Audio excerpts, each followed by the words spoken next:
вопрос лучшему игроку и лучшему бомбардиру матча. Скажите, пожалуйста, перед началом игры вы отрабатывали стандартное положение.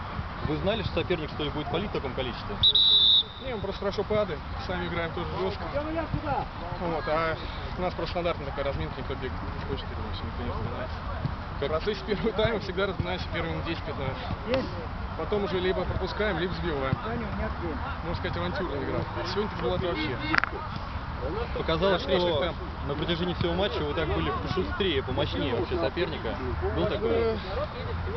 Не знаю, на самом деле, как соперник, но мы играем все игры так. Видно, ланцы больше хотели выйти в полуфинал, немножко расстроились, наверное, перед этой игрой. А мы выходим каждую игру на победу.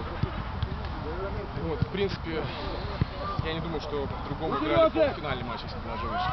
Если бы сегодня даже поиграли все равно за восьмое место, мы все равно боролись так.